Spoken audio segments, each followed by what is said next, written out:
13వ అధ్యాయం 2 నుంచి మార్చి చదువు. కీర్తనలు 13వ అధ్యాయం. ఇక్కడికి నిద్రపోతున్నాడు. కీర్తనలు 13వ అధ్యాయం 2 నుంచి. ఎంతవరకు నా మనసులో నేను చింతింపబడుదును, ఎంతవరకు నా హృదయంలో పగలంతా దుఃఖక్రాంతులై ఉండేదను, ఎంతవరకు నా శత్రువులు నా మీద తన్ను హెచ్చించుకును. యెహోవా నా దేవా, నాకు ఉత్తరమేమో. నేను మరణ నిద్ర నుండును, వాని గెలిచితినని నా శత్రువులు చెప్పుకుంటును. నేను తూలిపోయి ఉండగా నా విరోధులు హర్షింపకుండును. నా కన్నులకు వెలిగింపు. అందరూ పెద్దగా నేనైతే నీ కృపయందు నమ్మిక ఉంచి ఉన్నాను. నీ రక్షణ విషయమై నా హృదయం హర్షించుతున్నది. యెహోవా నాకు మహోపకారం చేసి ఉన్నాడు, నేను ఆయనను కీర్తించలను. ప్రార్థన చేసుకున్నాం. దేవుని సహాయం పడితే. ప్రేమ గల తండ్రి, పరిశుద్ధమైన దేవా, మీ పాదాలకు వందనాలు, స్తోత్రాలు చెల్లిస్తున్నాం. మీ ఘనమైన శ్రేష్టమైన వందనాలు ప్రభా. స్తుతులకి పాత్రుడివి, సర్వాధికారివి, సర్వ సృష్టికర్తమైన దేవుడు తండ్రి. నిన్న నేడు మారని దేవుడిగా మాకున్నందుకే స్తోత్రాలు తెలుస్తున్నాం. నిమిత్తం మాత్రం తండ్రి మేము ఎందుకు పనికిరాని వారు మా ప్రభా, మమ్మల్ని వాడుకుంటున్నందుకే స్తోత్రాలు. అదేవిధంగా ఇంతవరకు పాటలతో కనపరిచినాం. ఆరాధనలోకి వెళుతుండగా వాక్యం ధ్యానించుకున్న తండ్రి, వాక్యానుసారం ఆరాధించడానికి భాగ్యం దయచేయండి ప్రభా. మీరే తోటి సాధించండి. చేరువచ్చిన బిడ్డలందరిని బట్టి వాళ్ళని జ్ఞాపకం చేస్తున్నాం, పేరు వస్తున్నాం. ఇంకా రావాల్సిన వారిని తొందరగా సమయానికి మీ సన్నిధికి, మీ మందిరంలో, మీ ఇంట్లో గడిపేదానికి భాగ్యం దయచేయండి. ఎవరైతే రాలేక నా తండ్రి ఇబ్బందులు ఉన్న వాళ్ళని క్షమించి వారి బాధను తీర్చండి. రాలేనటువంటి వారితో మాట్లాడండి. కొత్తగా వచ్చేవారిని నా తండ్రి అతి ఆశ్రయించి తీసుకోరండి. మీరైతే ఉండి సహాయపడతారండి. అయినా మీరు ఆ యొక్క ఆది నుంచి చివరి ఆరాధనలో మా ప్రభా అంతవరకు నా తండ్రి ముగించే వరకు మీరు మాతో ఉండి మా ముందుండి నడిపించమని వేడుకుంటూ ఇచ్చిన సమయాన్ని బట్టి స్తోత్రాలు యేసుక్రీస్తు పరిశుద్ధంలో అడిగేటూ ప్రార్థిస్తున్నాం నా తండ్రి. చదవబడిన లేఖనంలో మనం కొన్ని అంశాలు మాత్రం ధ్యానించుకుందాం. దావీదు రాసిన కీర్తన ఇది. ఇట్లా కొన్ని మాటలు మాత్రమే మనం చదువు. 2వ వచనంలో నా మనసులో నేను చింతపడుదును అన్నది. దావీదు మహారాజు మనసులో ఏంటంట చింతపడుతున్నాడు.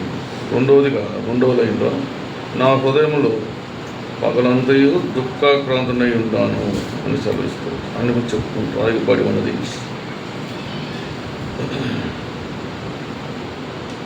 అందుకే 3వ వచనములు యెహోవా నా దేవా నా మీద దృష్టి ఉంచి నాకు ఉత్తరమేమో అంట.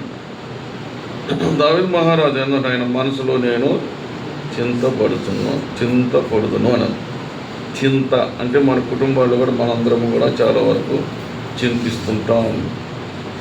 2వ లైన్లో రాయబడి దుఃఖిస్తుంటాం, దుఃఖక్రాంతులమై ఉంటాం అని దావీదు కూడా రాయబడుతున్నాడు. మన కుటుంబాల్లో, మన జీవితాల్లో మనం కూడా ఎంతో చింతిస్తుంటాం. దేవుడు మన పట్ల ఉన్నప్పటికీ, మనకు సహాయం చేస్తున్నప్పటికీ, మనం రక్షించబడినప్పటికీ, మనం ఆయన బిడ్డలైనప్పటికీ కొన్ని సమస్యలు వస్తుంటాయి, చింతలో ఉంటాం, దుఃఖంలో ఉంటాం. కానీ దేవుడు ఏం చెప్తున్నాడంటే రండి యెషయా 41:10 చూద్దాం. యెషయా 41:10 ఏం రాయబడిందంటే చూడండి ఒకసారి సమయం దగ్గరగా 9 సరి 10 చదువు. బూదిగంధముల నుండి నేను పట్టుకొని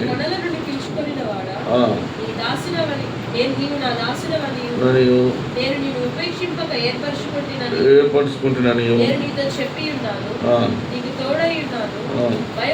భయపడకు,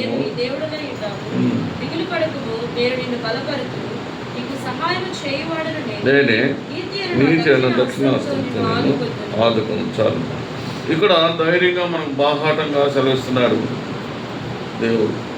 హోదుడు రాయబడి ఉన్నది ఏమనంటే 10వ వచనంలో 2వ లైన్, నీవు నా దాసుడు అని నేను నిన్ను ఉపేక్షింపక ఏర్పరచుకుంటుని అన్నాడు. మనల్ని ఏమని చేస్తున్నాడు? దేవుడు ఏర్పరచుకున్నాడు. మనల్ని దేవుడు ఏర్పరచుకున్నాడు. అందుకని ఆయన ఉపేక్షింపక అంటే వదలకుండా ఆయన మనల్ని ఏర్పరచుకున్నాడు. అందుకని చింతించకూడి అన్నాడు. చింతించకూడదు. మన అపవాది మన యొక్క కుటుంబాల్లో, మన పనుల్లో, మన ఉద్యోగాల్లో, మన చదువుల్లో ఏం చేస్తుందంటే మనకి చింత కలుగు చేస్తుంది, చింతించేదాన్ని దుఃఖపెడుతుంది, ఏడుస్తాం మనం అపవాది. కానీ దాన్ని ఏమన్నాడు? నేను నేర్పరచుకున్నా, నేనేమీ చేయదు అపవాది. మనం అపవాదిని ఎదుర్కొనేవారుగా ఉండాలి. ఎందుకంటే నేను నేర్పరచుకున్నాను అన్నది నేర్పరచుకున్నాడు. ఎవరు మనం? ఎప్పటి వారము? ఎక్కడ ఉండవలసిన వారము? మన ఉద్యోగాలు చేసుకుంటూ మనం బతుకుతూ ఎక్కడికి వెళ్ళాలో పాత్రలు ఉండే వాళ్ళమేమో మనం దేవుని ఎరుక్కుంటే, దేవుడు ఏర్పరచుకోకుంటే. కానీ మనం ఎన్నికలైనటువంటి వారము, మానవ మాతృలము అయినటువంటి మనల్ని ఆయన ఏర్పరచుకున్నాను. సరే, చింతించకండి అన్నాడు. చింతించద్దు, మనం చింతించకూడదు. ఎందుకంటే ఆయన మనల్ని ఏర్పరచుకున్నాడు. మొట్టమొదటిగా. రెండవదిగా దీంట్లో చూస్తే 3వ లైన్లో, నీకు నేను తోడై ఉన్నాను, నీతో చెప్పి ఉన్నాను, నీకు నేను తోడై ఉన్నాను, భయపడకము, నేను నీ దేవుడై ఉన్నాను అని. మూడవదిగా మనం 3 మాటలు మాట్లాడుకున్నాం దీంట్లో. ఒకటిగా ఆయన ఏర్పరచుకున్నాడు, రెండవది తోడై ఉన్నాడు, మూడవది నీకు 4వ లైన్లో చూస్తే నీకు సహాయకుడుగా చేయవని నేనే ఆయన సెలవించడం. బాహాటంగా మనకు ఆయన ధైర్యాన్ని ఇస్తున్నాడు. నిన్ను ఏర్పరచుకున్నాను, నీకు తోడుగా ఉంటాను, నీకు సహాయం చేయవాడిని నేనే.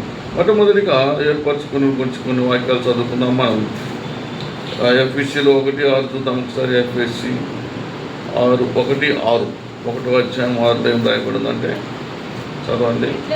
ఎట్లనగా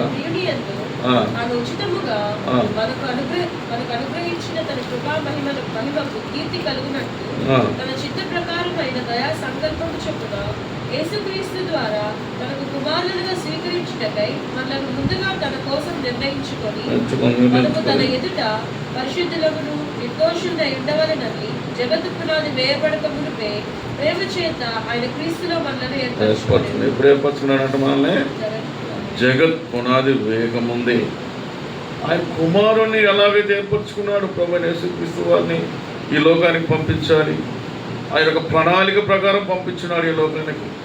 అదేవిధంగా మనల్ని కూడా మనం జగత్ పునాది వేయకముందే, అంటే మనం గర్భంలో పడకమునిపే మనల్ని దేవుడు మన ప్రణాళిక ఏర్పరచుకున్నాడు. అందుకని మనము చింతించకూడదు. ఈ యొక్క లోకంలో ఎంతో భయంకరంగా ఉన్నది. ఆ యొక్క మనం లోకంలో జీవిస్తున్నాం కాబట్టి ఎన్నో ఆటంకాలు వస్తాయి, ఎన్నో ఇబ్బందులు వస్తాయి, ఎన్నో ఇరుకాటాలు వస్తాయి. మన ఉద్యోగాలు అయితే, మన సంఘంలోనైతే, మన సంఘం కట్టేదానికి, ఇల్లు కట్టేదానికి, అన్ని విషయాల్లో మనకి ఇబ్బందులు వస్తాయి. కానీ నేను ఏర్పరచుకున్నాను. మనం ఎదురు చూడాలి, మనం దేవుని కొరకు నిరీక్షణ కలిగి ఉండాలి. దేవుడు నేర్పరచుకున్నాడు. మనం చింతించకూడదు, దుఃఖించకూడదు. ఒకప్పుడైతే మనల్ని అపవాది మనం చింతించేదానికి ఎదురు చూస్తుంది, మనం దుఃఖపెట్టేదానికి ట్రై చేస్తుంది. ఎందుకంటే చూద్దాం, మనం ఆయన అపవాది వైపు మనం లాక్కునేదానికి ప్రయత్నిస్తుండేది అపవాది. రా దేవుని కుమారుగా, నా కుమారుగా రా, అనుభవించు, ఎంజాయ్ చేయి, నరకానికి పోదాం, తగలపడదామని. కానీ ప్రభువైన యేసుక్రీస్తు వారు ఏం సెలవిస్తున్నారు అంటే, నిన్ను నేను ఏర్పరచుకుని నిన్ను విడువను, ఎడబాయను, వదలను అంటున్నాడు దేవుడు. ఎందుకంటే ఆయనతో కూడా మనల్ని ఉంచుకొని ఆశపడుతున్నాడు. అందుకని మనల్ని ఈ దినాన ఏర్పరచుకున్నాడు. మనం అది గ్రహించాలి. అయితే మనమేమో ఆయన కుమారులుగా ఆయన రక్షించినాడు, మన కోసం ప్రాణం రక్తం చిందించాడు. ఆ యొక్క పరిశుద్ధ రక్తంతో మనం కడగబడ్డామంటే ఈ రోజు ఈ దినాన ఆయన కృపలో మనం ఉంటున్నాం, ఆయన హస్తం కింద మనం బతుకుతున్నాం అంటే ఎంతో గొప్ప విషయం, ఆలోచించాల్సిన విషయం. ఎంతోమంది దేవుని ఎరగక, దేవుని కుమారులుగా ఎన్నో పాపానికి లోబడి మరణానికి పాత్రలు అవుతున్నారు. లోకంలో ఎంతోమంది చూస్తున్నాం మనం. వారి యొక్క చెడ్డ అలవాటు పడి మధ్యలోనే 30 సంవత్సరాలు చనిపోయిన పిల్లలను చూస్తున్నాం, 50 సంవత్సరాలు చనిపోయిన చూస్తున్నాం. అంటే వారందరూ ఎలా దేవుని యొక్క కృపలో లేరు, దేవుడు ఏర్పరచుకోలేదు. అపవాది కింద ఉంటారు వాళ్ళు. అపవాదికి సాతాను కింద వాళ్ళు జీవిస్తుంటారు. అందుకని వాళ్ళు అన్ని చెడ్డ అలవాట్లు. ఇప్పుడు చూడండి, మధ్యలో చనిపోయే వారందరూ ఏదో ఒక చెడ్డ అలవాటు ఉంటుంది. ఒకసారి క్యాన్సర్ హాస్పిటల్కి పెద్ద యవనస్తులు బుగ్గ ఎంత కోసి ఏందని పాపం గొంతు కోసి ఎంత అయ్యో ఏంది వీళ్ళు భయంకరం, ఎందుకు అంత భయంకరం, ఎందుకని నవలాలి, ఏముంది వాటిల్లో, ఏం ఆనందం ఉంది అని గ్రహిస్తే సాతాను అలా చేస్తుంది. బాగుంటుంది రా నవలరా కానీ మనం అన్నీ ఏం చేయాలి, అవన్నీ వదిలేయాలి. అందుకనే పాపానికి జీతం మరణం ఉన్నారు. ఇవన్నీ అలవాట్లు ఉండవు. నేను ఎంతో మందిని గమనిస్తుంటాను. 35-40 సంవత్సరాలు బతికిన వారికి చెడ్డ అలవాట్లే ఉంటాయి. ఏంటంటే ఏదో ఒకటి నవలే, గుటకలం, రైదంటం, తాగటం. వీళ్ళే ఇటీవల కాలంలో 2 నెలల ముందు కూడా మన సెంట్రల్ పిల్లలు ఇద్దరు చనిపోతే ఒక్కరు 35-40 బిలోనే. ఏంటంటే వాళ్ళు ఎప్పుడు తాగుతుంటారు, తినరు, అలా ఒకరి కొంత పట్టుకొని చనిపోవడం అలా ఎవరు. ఎందుకు చెప్తున్నానంటే మనల్ని దేవుడు ఏర్పరచుకున్నాడు. అందుకని మనం ఎలా ఉన్నాడు, ఆయన బిడ్డలో చింతించకూడదు. చింత అయ్యేలా మనం చింతించకూడదు. ఎన్ని బాధలు వచ్చినప్పుడు దేవుని మీద వేయాలి. అలాగే ఇంకా మనం చూసినట్లయితే కీర్తనలు 135:4 చెప్తున్నారు చూడండి. కీర్తనలో 135:4 యెహోవా స్వకీయ ధనముగా ఏర్పరచుకుని. ఎట్లా అంటే ఎవరు నేర్పరచుకున్నారు? రెండవదిగా మనం బైబిల్లో చూసినట్టయితే దేవుడు యాకోబుని ఏర్పరచుకున్నాడు. స్వకీయ జనముగా ఒక యాకోబుని ఏర్పరచుకున్న ఆయన్నే ఇజ్రాయేలుగా మార్చబడుతూ వచ్చినాడు. ఎంతో ఆశీర్వదిస్తూ వచ్చినాడు, ఎంతో కాపాడుతూ వచ్చినాడు. ఎన్ని అవాంతరాలు వచ్చినప్పటికీ ఆయన ఏర్పరచుకొని చివరికి ఏం ఆశీర్వదిస్తూ వచ్చినాడు, ఇజ్రాయేలుగా. అట్లాగే మన జీవితాల్లో కూడా మనల్ని ఏర్పరచుకున్నాడు. మనకు ఒక ఉన్నతమైన స్థాయిని ఏర్పరచుకుంటాడు ఆయన. మనం గ్రహించగా మన యొక్క నిర్ణయాలు మనమే తీసుకుంటూ మన ఆలోచనల ప్రకారం మనం జీవించినట్లయితే దేవుడు మనల్ని ఆశించాడు. అందుకని మన చింత యావత్తు ఆయన మీద వేయాలి, చింతన ఆయన మీద వేయాలి. రెండవదిగా దుఃఖించకూడదు. ఎందుకంటే ప్రభువా మీరు ఏర్పరచుకున్న బిడ్డలం, మీ కుమారులం, మీ కుమార్తెలం, ఆయన సొత్తు. మనం దేవునే ప్రార్థించాలి, దేవుని ఎందు చింతనే ఉండాలి, మనం దేవునితోనే గడపాలి, దేవునితోనే మాట్లాడాలి. అప్పుడే ఆయన మన ఎంత ఉన్న చింతనే తొలగిస్తాడు, మన ఎంత ఉన్న దుఃఖాన్ని తొలగిస్తాడు అని బాహాటంగా చెప్తున్నాను. నేను ఆదిలోనే ఏర్పరచుకున్నాను. ఎప్పుడంట జగత్ పునాది వేయకముందే నేను ఏర్పరచుకున్నాను. ఎఫెసీ 1:6 చెప్పబడుతున్నది. రెండు మనం చదువుకున్నట్టు మళ్ళీ ఒకసారి కీర్తన 105 చూస్తాం. ఒకసారి కీర్తన 105 అధ్యాయం 5వ వచనంలో చూడండి. నా దాసుడైన అబ్రహాము వంశస్థులారా, ముందు చదివాం కదా యాకోబు నేర్చుకున్నాను, అట్లా నేను ఏర్పరచుకున్న యాకోబు సంతతులారా, ఆయన చేసిన ఆశ్చర్య కార్యాలను మనం చెప్పమంటాడు జ్ఞాపకం చేసుకున్నాడు. ఆ యాకోబు జీవితంలో ఎన్నో ఆశ్చర్య కార్యాలు చేసిన దేవుడు.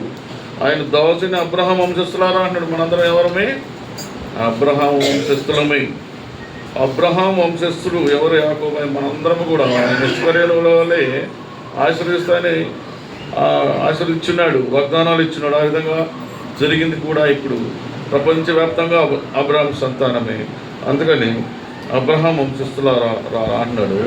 యాకోబుకి చేసినటువంటి ఆశ్చర్యకారాన్ని మనల్ని ఒకసారి జ్ఞాపకం చేసుకోమని. అందుకని చింతించుకుడి అంటున్నాడు. మనం కీర్తనలు 13 మీరు చింత అయ్యేలా నా మనసులో నేను చింతించబడుదును అని అడుగు. మనల్ని కూడా దేవుడు హెచ్చరిస్తున్నాడు. ఈ రోజున మనం చింతించకూడదు. ప్రభువా నా చింత నుంచి నన్ను కాపాడుతున్నకై స్తోత్రాలు. కానీ అపవాది నన్ను చింతలేకి దుఃఖంలోకి వీడ్చుకుని వెళ్తుంది, వెనుకలాగుంటున్నాను ఒకనొకప్పుడు. కానీ ప్రభువా మీరే నా చెంత చేరి నిన్ను ఎన్నుకున్నందుకై, ఏర్పాటు చేసుకున్నందుకై స్తోత్రాలని మనం ఆరాధనలో జ్ఞాపకం చేసుకోవాలి.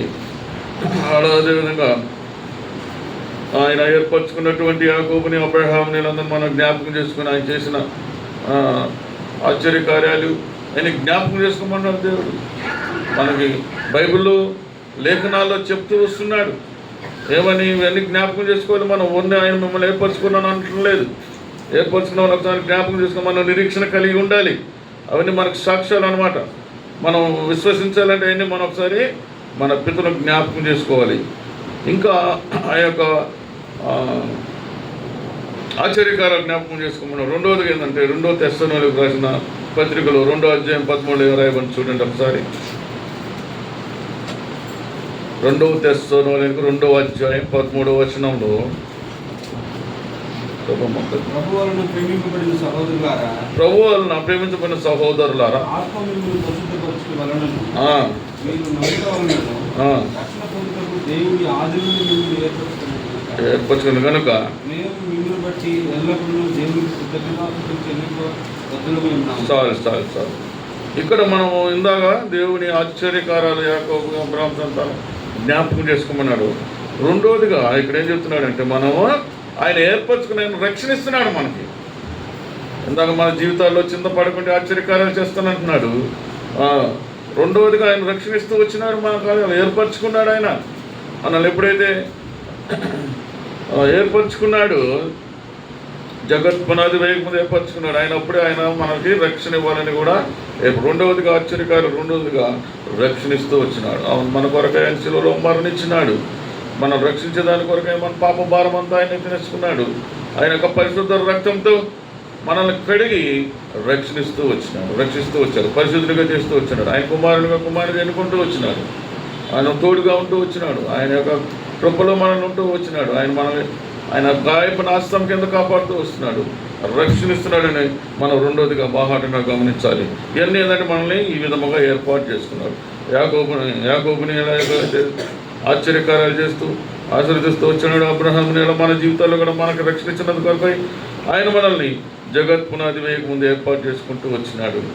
ఆ విధంగా మనల్ని దేవుడు మాట్లాడుతూ వస్తున్నాడు. మనకి చింతించకుడి, నేను నిన్ను జగత్ పునాది వేయకముందు ఏర్పరచుకున్నాను. రెండవదిగా ఏమంటున్నాడంటే మనం చదివిన లేఖనంలో యెషయా 41:10 నీకు నేను తోడుగా ఉంటాను అని సెలవిస్తున్నాడు. తోడుగా ఉన్నాడంటే మనకి ప్రతిరోజు ప్రతిదినం ఈ విధంగా దేవుని స్తుతిస్తున్నాం, ఆరాధిస్తున్నాం, కనపరుస్తున్నాం, మందికి వస్తున్న టైం మనకి ఎప్పుడు ఎల్లప్పుడూ తోడుగా ఉంటాడు. దానికై మనం స్తుతించాలి, ఆరాధించాలి. అవును ప్రభా, మమ్మల్ని అపవాది ఉచ్చులో పడకుండా, చింత లేకుండా, దుఃఖం లేకుండా నాకు తోడుగా ఉంటూ అనుక్షణం మనం కాపాడుతూ వస్తున్నారని మనం ప్రార్థన ఆయన దేవునికి ఆరాధించాలి. చూడండి, ఈ లోకంలో మనం బయటికి వెళ్తే వచ్చే పరిస్థితి లేదు, వచ్చిందాకా. కానీ మన దేవుడు ఆయన మనల్ని ఎన్నుకున్నాడు, ఏర్పాటు చేసుకున్నాడు. కాబట్టి ఆయనకు ఒక ప్రణాళిక ఉంటుంది మన మీద. ఆ ప్రణాళిక కోసం మనం ఎదురు చూడాలి. మధ్యలో ఎన్నో చింతలు రావచ్చు, దుఃఖాలు రావచ్చు. ఇవన్నీ కూడా మనం ఎదుర్కొంటూ వెళ్తే ఆయన ఏర్పాటు మనకి ఆశ్చర్యకారాలు చేసేటట్టుగా మనం ఊహించని రీతిగా మనకు దేవుడు ఆశీర్వదిస్తారనమాట. ఆ విధంగా దేవుడు నీకు నేను తోడుగా ఉంటానంటే సెలవిస్తూ వచ్చినాడు. అందునిమ్మతే ప్రభా నాకు తోడుగా ఉన్నందుకై స్తోత్రాలని మనం ఈరోజు దినాన్ని ఆరాధించాలి. అది ఎవరికంటే ఒకసారి మనం కూడా బైబిల్లో జ్ఞాపకం చేసుకుందాం. ఆదికాండం 26-24 ఒకసారి చదువుకుందాం. ఆదికాండం 26:24. అక్కడి నుండి 26:24 ఆదికాండం. ఆ రాత్రి ప్రత్యక్షమై దేవుడను కనుక భయపడకు, ఆశీర్వదించి నీ సంతానం స్థిరింపజే చెప్పాను. ఇందాకే మనం జ్ఞాపకం చేసుకున్నాం. మనమందరం ఎవరమై అబ్రహాం సంతానులం, అబ్రహాము అనుచరులం, అబ్రహాం బిడ్డలం. అట్లాగా దేవుడు ఆయన ఏం చేశాడు, అబ్రహాము కూడా వాగ్దానం ఇస్తూ వచ్చినాడు. 24, 26, 24లో ఏమని జ్ఞాపకం చేస్తాడు, నీకు నేను తోడై ఉండను, నిన్ను ఆశీర్వదించుతాను. నిన్ను ఏమని ఆశీర్వించాడు, ఏమని వాగ్దానం ఇచ్చాడు, ఇసుక రేణువులు వల్లే మన సంతానం అభివృద్ధి చేస్తాం. అదేవిధంగా ఈరోజు ఈ దినాన ప్రపంచంలో ఏ దేశాలు ప్రతి దేశం అబ్రహాం సంతానం. ఎటు చూసిన ఇస్మాయిల్ సంతానం, ఇస్సాక్ సంతానం, ఇవన్నీ కూడా అబ్రహాం సంతానం. దేవుడు చెప్పిన రీతిగా ఆశీర్వించాడు. మనము కూడా దేవుడు మనకు కూడా అదే చెప్తున్నాడు, నీకు నేను తోడుగా ఉంటాను, నిన్ను ఆశీర్వదిస్తాను. ఆ యొక్క మాట ప్రకారం మనం వెళ్ళాలి, దేవుడిని వేడుకోవాలి. నన్ను ఏర్పరచుకున్న దేవా మీకే స్తోత్రాలు, నాకు తోడుగా ఉన్నందుకే మీకే స్తోత్రాలు అని చదువుకోవాలి, మనం ఆరాధించాలి. అదేవిధంగా యెషయా 43:5 చూడండి. యెషయా 43:5 5వ వచనం. 43:5 భయపడకుము, నేను నీకు తోడై ఉన్నాను,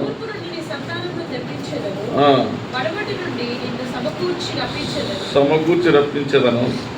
అప్పగింపుమని ఉత్తర దిక్కునకు ఆజ్ఞ ఇచ్చెదను. చాలు సార్ అమ్మా. ఇక్కడ ఏం చెప్తున్నాడు?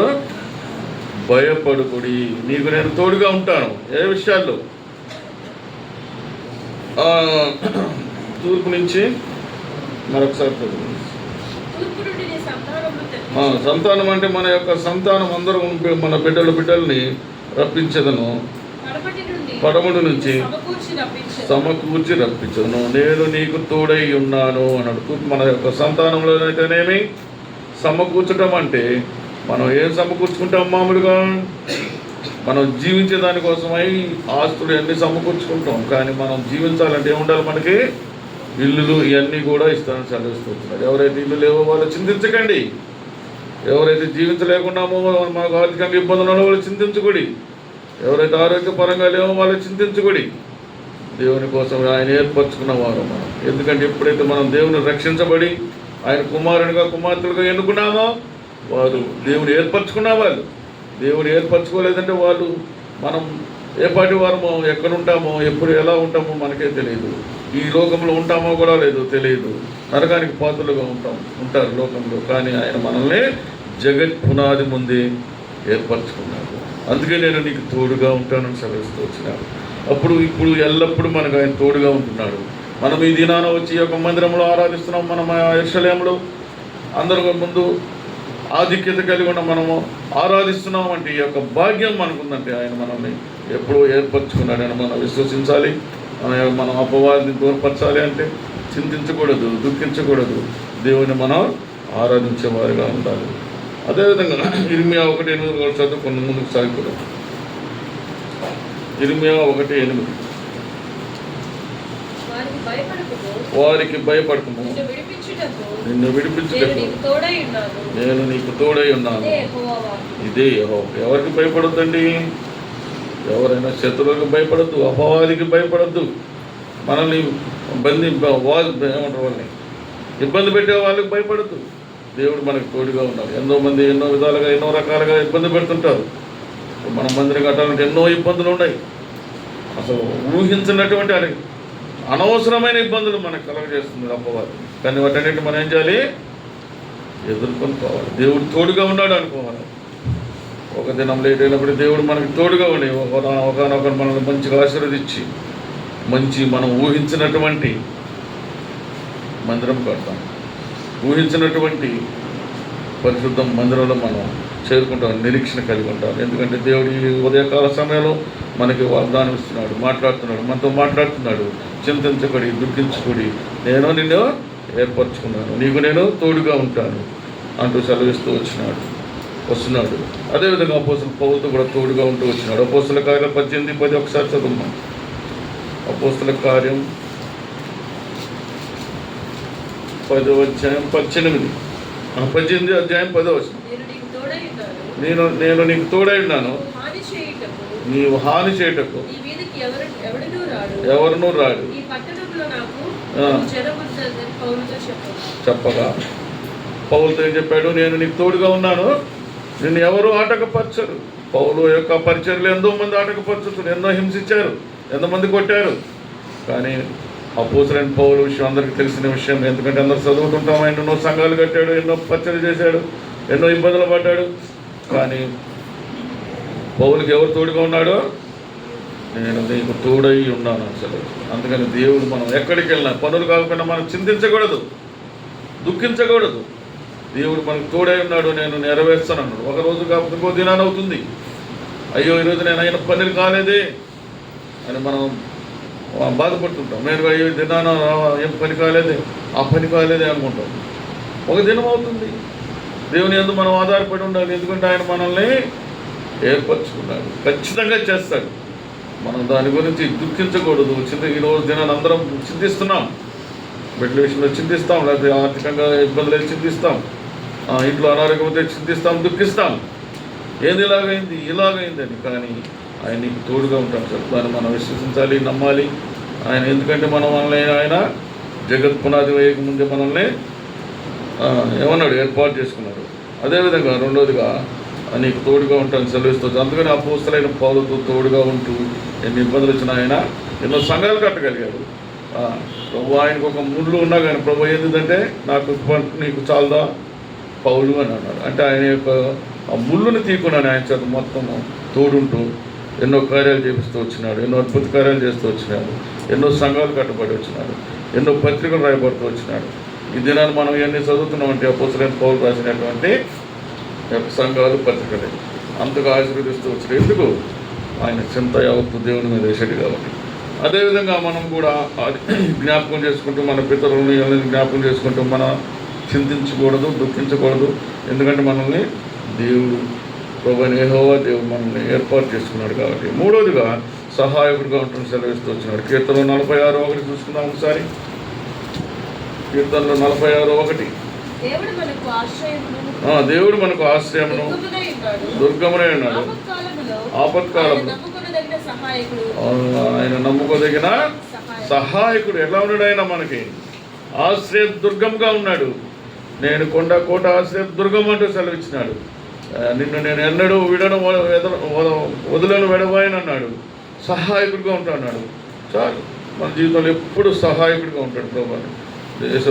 దేవుని యొక్క వాగ్దానం అది మనకు సహాయకుడిగా ఉంటాను సెలవిస్తూ వచ్చినారు. కనుక మనం చింతించకూడదు. కీర్తనలు 13వ అధ్యాయంలో చదివిన రీతిగా 2వ వచనంలో చింతించకూడదు, దుఃఖించకూడదు. అందరి మీద ప్రభువా నాకు సహాయకుడు ఉన్నందుకై స్తోత్రాలను మనం ఆరాధించాలి. రెండవదిగా కీర్తనలు 54:4 ఒకసారి చదువుకుందాం. 54:4 ఇదిగో దేవుడే సహాయకుడు, నా శత్రువులు చేయి కీడు ఆయన వారి మీదకి రప్పించుకు సత్యమును బట్టి వారిని నశింపజేయు. చాలు ఏం చేస్తారంట? శత్రువుల్ని నశింపజేసేవాడు. మన శత్రువుల్ని మన యొద్దకు రానేడు. ఎందుకంటే మన తోడుగా ఉంటాడు, సహాయకుడిగా ఉంటాడు. ఎందుకంటే మనం ఏర్పరచుకున్నవాడు. అందుకని మనం చింతించకూడదు. మన యొక్క జీవితాలు ఎప్పుడు చింతించదు, దుఃఖించి చాలామంది బాధపడుతుంటాం. మనం కూడా నా జీవితాలు ఆ పనులు జరగకపోయినప్పటికీ కొన్ని విషయాల్లో దుఃఖిస్తాం. నేను కూడా చాలా విషయాల్లో దుఃఖిస్తాం. కానీ ఆయన చింతించకుడి, దుఃఖించకుడి, నేనున్నాను. ఎందుకంటే నేను ఏర్పరచుకున్నాను. అది మాత్రం పక్క వాస్తవం. మనం ఈ దినానికి సన్నిధిలో ఆనందంగా ఉన్నామంటే దేవుని మనల్ని ఏర్పరచుకున్నాడు. మనల్ని జగత్ పునాది వేయకముందే అని నిరీక్షించాలి, నమ్మాలి, విశ్వసించాలి. దాని ప్రకారం మనం జీవించాలి. దేవుడి బాటంగా మనతో మాట్లాడుతూ వస్తున్నాడు. ఇంకా చూడాలంటే కీర్తనలో 121:1-2 రాయబడిందంటే ఆయన చూడండి. కీర్తన 121:1లో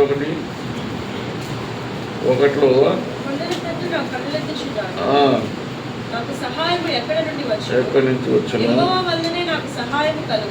ఎవరి వల్ల వస్తుందంట? యెహోవా వల్ల మనకి సహాయం వస్తుంది. మనం కొండల తట్టు ఆకాశం వైపు ఎవరు వైపు చూస్తే, మనుషుల వైపు చూస్తే సహాయం రాదు. మనుషుల ద్వారా వచ్చినా కానీ దేవుని సహాయం చేయండి మనకి ఎక్కడి నుంచి రాదు. మన పనులు అవ్వాలంటే దేవుని ద్వారా అవ్వాల్సింది. మనకి ఆరోగ్యం ఒక ఆపరేషన్ డాక్టర్ చేసినప్పటికీ దేవుని యొక్క జ్ఞానం లేనిదే ఆయన జ్ఞానంతో చేయలేడు. ఆయన సహాయం లేనిదే ఆయనకి ఆలోచన రాదు. ఫర్ ఎగ్జాంపుల్ ఒక ఆపరేషన్ చేస్తూ అపశుద్ధి అంటే కొన్ని ఫాల్స్ చేసే డాక్టర్ చాలామంది ఉన్నారు. కానీ ఆ జ్ఞానం దేవుడిస్తాడు మన బిడ్డలకి, ఆయన బిడ్డలకి ఆయన ఏర్పరచుకున్నాం. ఇవన్నీ కూడా లోకంలో ఎంతో భయంకర పరిస్థితుల్లో మనకి సహాయకుడిగా ఉంటాడని సెలవిస్తూ వచ్చినాడు. అదేవిధంగా ఇంకా కింద చదివినట్లయితే 121:2లో కాకుండా సృజించినవాడు రొట్టెలనియడు, కునుకడు నిద్రపోడు,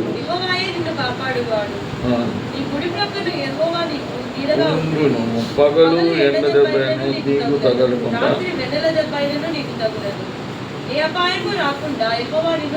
కాపాడును, ఆయన నీ ప్రాణమును కాపాడును. ఇది మొదలుకొని నిరంతరము నీ రాకపోకలందు యెహోవా నిన్ను కాపాడును. చూడండి, ఇక్కడ ఎన్నిసార్లు రాసినాడు. నీ రాకపోకలందు యెహోవా కాపాడును, ఆయన నీ ప్రాణమును కాపాడును. ఏ అపాయము రాకుండా యెహోవా నిన్ను కాపాడును.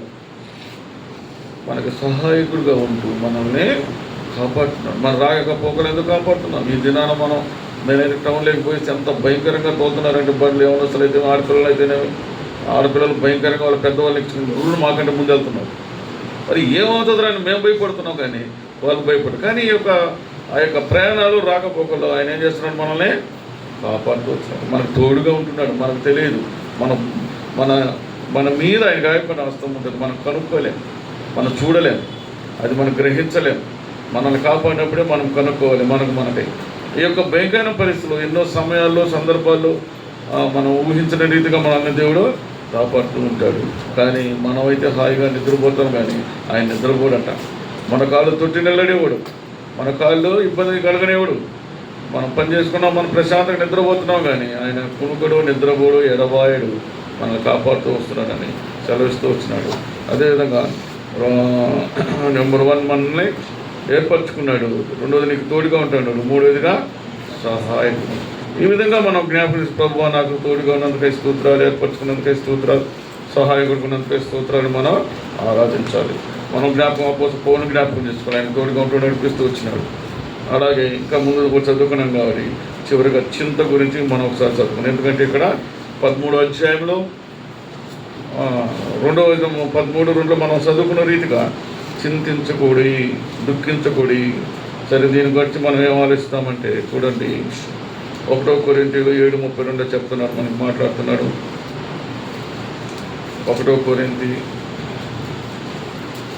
7:32 మీరు చింత లేని వారు ఎండవలనని కోరుచున్నాను. పెళ్లి కాని వాడు చాలు ఏమని చెప్తున్నాడు? బాహాటంగా చింత లేని వాడిగా మనల్ని కోరుకున్నాడు మన దేవుడు, యెహోవా దేవుడు, ప్రభువైన యేసుక్రీస్తు వారు. మనం చింతించడం ఆయన చూడలేడు, సంతోషంగా ఉండాలని ఆయన ఆలోచిస్తాడు. కానీ మనం మానవ మాత్రం కాబట్టి శారీరకంగా భౌతికంగా వచ్చే మన యొక్క పరిణామాలకు మనం చింతిస్తున్నాం, దుఃఖిస్తున్నాం. అందుకనే ఒక పెద్ద సేవకుడు చెప్పేవాడు, దేవుని బిడ్డ ఏం చెప్తాడంటే ప్రతిదానికి మనం స్తోత్రాలు చెల్లించమన్నాడు. అంటే స్తోత్రం చెల్లించి మనం ఎప్పుడు స్తోత్రాలు చెల్లిస్తాం? మంచి జరిగినప్పుడే స్తోత్రాలు చేస్తాం, కానీ చెడు జరిగినప్పుడు కూడా ప్రభువానికి స్తోత్రాలు చెప్పాలంట. ఎవరైనా చేస్తామా మనం? స్తోత్రాలు చెల్లిస్తారా? జ్వరం వస్తే ప్రభు స్తోత్రం, జ్వరం వచ్చిందంటామా? అనలేం. కానీ అనాల ప్రభు ఈ జ్వరాన్ని తీసేసిన స్తోత్రాలు. మీరు నాతో ఉండారని ఆ జ్వరానికి తెలియదు, మీరు నన్ను ఎన్నుకున్నారని ఆ జ్వరానికి అపవాదికి తెలియదు, అపవాదికి తెలియదు, దేవునికి తెలుసు. అందుకని మనం దేవునికి జ్ఞాపకం చేసినట్టే ఆయన మనల్ని ఎంతో సహాయకుడిగా ఉంటాడు, మనతో ఒకటే ఉంటాడు దేవుడు. అందుకని మీరు చింతించకూడదు అని చెప్తున్నాడు. రెండవదిగా ఫిలిప్పీలు 4:6 రాయబడి చూద్దాం ఒకసారి. ఫిలిప్పీ 4:6 దేని గురించి చింతించకుడు కానీ ప్రతి విషయంలో ప్రార్థన విజ్ఞాపన చేత తెలియచేయండి. చాలు, దేనికి చింతించకూడదు, ప్రతి ఒక్క విషయంలో చింతించకూడదు, దుఃఖించకూడదు. నీ చింత పడకుడి. ఎందుకు? దేవుని ఏం చేయాలి? మనం విన్నపాలు, అంటే దేవుని ఎందుకు మనం ప్రార్థన చేయాలి. విన్నపాలు చెప్పుకోవడం అంటే మనం ఇద్దరు సంఘ ప్రార్థనకి ఎందుకు వస్తున్నాం, ఆఫ్ నైట్ ప్రేయర్కి ఎందుకు వస్తున్నాం, బైబిల్ స్టడీ కంటే బైబిల్ ధ్యానిస్తాం. కానీ ఈ 2 ప్రార్థనలు ఉపాసన చేయండి, ఎందుకంటే ఆయన మన విన్నపాలు ఆయనకి చెప్పాలి. మనం ఇంట్లో చేసుకునే సంఘంగా చేస్తే ఆయన ఉంటాడు, బలం ఉంటుంది ప్రార్థనకి. మేము ఇంట్లో చేసుకుంటాంలే ఈరోజు అని ఇంట్లో చేసుకుంటే మంచిదే, కానీ ఆయన యొక్క సన్నిధిలో సంఘ ప్రార్థనకి రావడం ఎంతో శ్రేష్టం. ఆ యొక్క ప్రార్థనకి బలం ఉంటుంది. ఆఫ్ నైట్ ప్రేయర్ ఎందుకు చేస్తున్నాం? నిద్రలు మానుకొని మనం ప్రార్థనకు బలం ఉంటుంది. ఎంతో మందికి కార్యాలు నెరవేరుతాయి. మన గృహాల్లో ఎన్నో కార్యాలు నెరవేరుస్తుంటాయి, అవి మనం గ్రహించడం. అందుకని మనం మందిరానికి వచ్చి మనం ఏం చేయాలి? దేవునికి చింతించకూడదు. ఎంత బాధలో ఉన్న మందిరానికి వచ్చి మనం ప్రార్థించాలి, ఎంత బాధల్లో దుఃఖించకుండా దేవునికి ప్రార్థించాలి. ఎందుకంటే మనం ముందుగా చదువుకున్న ఆయన మనల్ని ఏర్పాటు చేసుకున్నాడు. మూడవదిగా 1 పేతురు 5 ఏం చెప్తున్నాడు చూడైతే మనం ఏం చేయాలి? చింతించకుండా ఏం చేయాలంటే 1 పేతురు 5:7 రాయబడి చూడండి.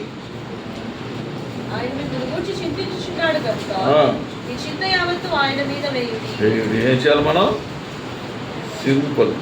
మన చింత యావత్ అంటే ప్రతి ఒక్క చింత, బాధ, దుఃఖం ఆయన మీద అంటే రాయేసినట్లు కాదు, ఆయనకు అప్పచెప్పాలి. ప్రభువా ఈ బాధ నీకే అప్పచెప్తున్నాను, మీకే స్తోత్రమయ్యా, నాకు నెరవేర్చిన స్తుతి. చింత యావత్తు మీదే, నా కుటుంబ భారం మీదే, ఉద్యోగ భారం మీదే, పిల్లల చదువు భారం మీదే, ఫీజు కట్టాల్సిన భారం మీదే. అంటే ఆయన కట్టేది కాదు, ఆ ద్వారాలు తెప్పిస్తాడు. మనం అందరం పరీక్షించుకుని మనం ఎలా కట్టున్నాం, ఎలా కట్టాం, ఎలా కట్టాం అనేది అందరికీ దేవుడు సహాయం చేస్తుంది. అలాగా మన ప్రతి విషయంలో కూడా ఏం చేయాలంటే మనం చింత యావత్తు ఆయన మీద వేయాలి. అందుకని చింతించకుడి, దుఃఖించకుడి అని మన బాహాటంగా కీర్తనలు 13:4 చెప్తున్నాడు. చింతించకుడి, దుఃఖించకుడి అని చెప్తున్నాడు. మరొకసారి చూద్దాం, చూడండి. అదే దావీదు మహారాజు చింతించబడుతున్నానని ఆ యొక్క బాధపడుతుండగా, చింతించకుడి, దుఃఖించకుడి, దేవా నా మీద దృష్టి ఉంచి నాకు ఉత్తరం ఇమ్మన్నాడు. అలాగే ఇప్పుడు మనం చదువుకున్నదంతా దేవుడు ఉత్తరం ఇచ్చినట్లే. మనం యెషయా చదువుకున్న రీతిగా 40 చదువుకున్నాం కదా, 43:10 మనకు ఎలా ఉన్నాడు? ఆయన ఎప్పుడు మనల్ని ఏర్పాటు చేసుకున్నాడు, తోడుగా ఉంటాడు, సహాయకుడిగా ఉంటాడు. చింత యావత్తు ఆయన మీద ఏమన్నాడు. మనం ఈ విధంగా దేవుని ఆరాధించాలి. ఎందుకంటే మనల్ని ఏర్పాటు చేసుకున్నాడు. తండ్రి కుమారుని ఈ లోకానికి ఎలా ఏర్పాటు చేసుకున్నాడు? మానవ స్వరూపం దాల్చి ఆయన దేవుడు మహారాజు, రాజులకు రాజులు, ప్రభువు అయిన ప్రభు. ఆయన ఒక పెద్ద సింహాసనం మీద జీవించవలసినటువంటి దేవుని కుమారుడు ఒక పశువుల పాకలో జన్మిస్తూ వచ్చినాడు. దీనుడుగా తగ్గించుకొని మన కోసమై పశువుల పాకలు మనము, ఎందుకంటే దీనుడుగా ఉండాలని, ఆత్మవిషయమైన దీనిలోటువంటి వారు ధనిరు, పరలోక రాజ్యం వారిది అన్నారు. కాబట్టి ఆయన మన కోసమే మనం కూడా దీనులుగా ఉండాలని ఆయన దీనుడుగా ఉంటూ వచ్చినాడు. మన పాపాలన్నీ క్షమించేదాని కొరకే, మనం రక్షించేదాని కొరకే ఆయన ఏర్పాటు చేసుకున్నాడు. కాబట్టి మనల్ని దేవుడు ఎన్నుకున్నాడు, ఏర్పాటు చేసుకున్నాడు. కాబట్టి మనం రక్షించాలంటే, పరిశుద్ధులుగా ఉండాలంటే ఆయన రక్తాన్ని చిందిస్తూ వచ్చినాడు. ఎన్నో శ్రమలు పడుతూ వచ్చినాడు. ఆయన చెమట రక్త బిందువులే కారినాయి. కొరడాలతో కొట్టించుకున్నాడు, ముళ్ళకిరీటం పెట్టించుకున్నాడు, పిడిగుతులు కొట్టించుకున్నాడు, చేతికి చీరలు, కాళ్ళకి మేఘలు కొట్టించుకొని చివరికి శిలువలో మరణించి తిరిగి లేచాడు. ఆ యొక్క పరిశుద్ధ రక్తంతో మనల్ని పరిశుద్ధపరుస్తూ వచ్చినాడు, రక్షణిస్తూ వచ్చినాడు, కుమారుడిగా ఎన్నుకుంటూ వచ్చినాడు. మనల్ని ఆయన జగత్ పునాది వేయకముందే ఏర్పాటు చేసుకుంటూ వచ్చినాడు. సహాయకుడిగా ఉంటాడు, నీకు తోడుగా ఉంటాను సెలవిస్తూ వచ్చినాడు. ఇవన్నీ మనం జ్ఞాపకం చేసుకొని ఆరాధించాలి. ముఖ్యంగా మనం ఏ విధంగా రక్షించబడ్డామంటే ఆయన యొక్క పరిశుద్ధ రక్తంతో కడగబడ్డామని జ్ఞాపకం చేసుకొని మనం దేవుని ఆరాధిద్దాం. ఇవన్నీ జ్ఞాపకం చేసుకుని ఆరాధించాలని పరిశుద్ధ యొక్క వాక్యాన్ని దేవుడు దీవించును గాక. ఆరాధనలోకి వెళ్దాం.